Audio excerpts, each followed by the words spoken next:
What's up, everyone? And today I'm bringing a deck profile on my Warrock deck. Now, this is a deck that came out of Blazing Vortex, and honestly, I think this is the only actual deck profile on YouTube, with the actual physical cards.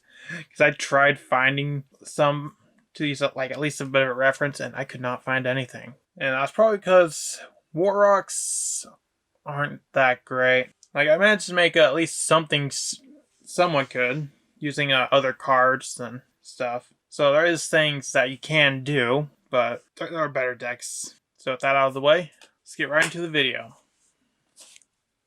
First, I run the 3 Warlock Fortia. Fortia, if your Earth Warrior monster bows after damage calculation, you can add 1 Warlock card from your deck to your hand. So this one's like a searcher for the deck. That's only if it battles. Not quite as good.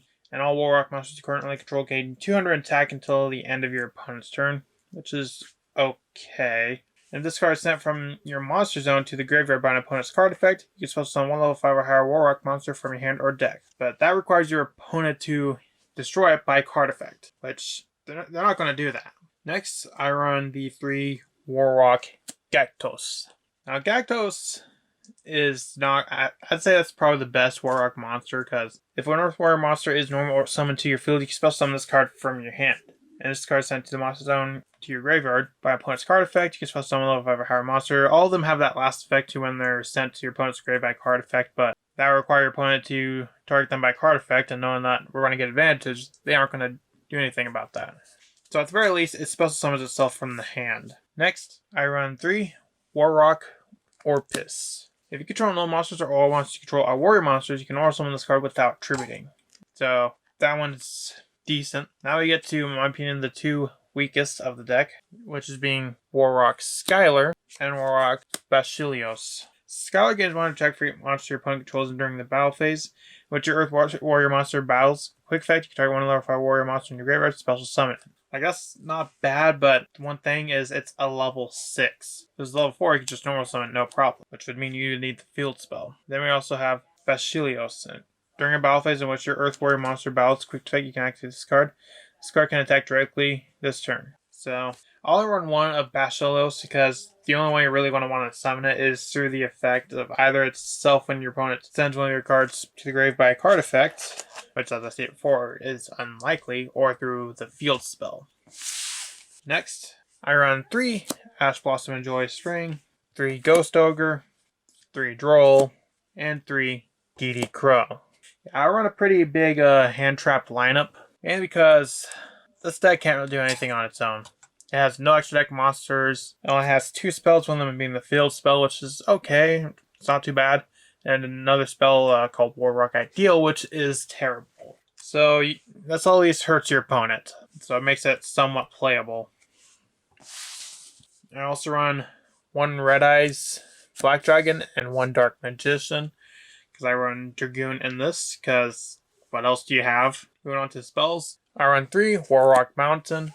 I don't have any copies of this because it's like $3 each, and when I was buying just all the cards that I did not pull from Blazing Vortex that I was going to use or needed. And I've kind of prioritized S-Force or Special Force, Secret Forces, that one other deck, as well as stuff like the Armed Dragons, Spree Guns. So it wasn't really on my list of priorities. And of course I run the 1 Terraforming to go along with it. Now Warrock Mountain is kind of a card you really need, because when this card is activated, you can add 1 Warrock monster from your deck to your hand, and at the start of the battle phase, if you control all monsters or all monsters you control are warrior monsters, you can special summon 1 Warrock monster from your hand with a different name than the cards you control. So it's at least helps. I also run the 2 Red Eyes Fusion for the Dragoon plays.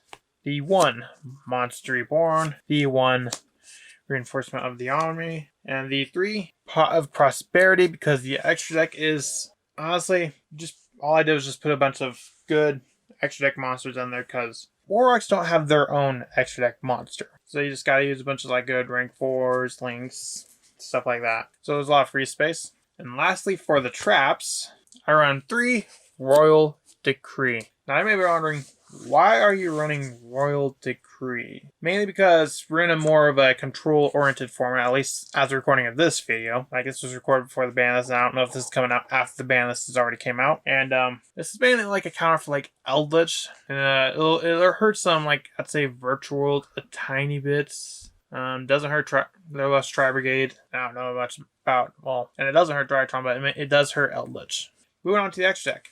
R&D 1, Vertan Anaconda, Turbo Dragoon. V1, Barricade Board Blocker. V1, Phoenix, Cerberus, Unicorn, and IP Masquerena, as well as an Underworld Goddess of the Cursed World by Borrelsword Dragon, an Access Code, and an Appaloosa for my Link plays. Like, as I said before, I'm just running like good Link monsters and extra deck monsters to kind of like help. For XDs, I run the 1 Abyss Dweller, the 1 Gagaris, and the 1 Baguska for the rank 4s. I also run the 1 Red Eyes Dark Dragoon, because Dragoon's just powerful, and it definitely helps.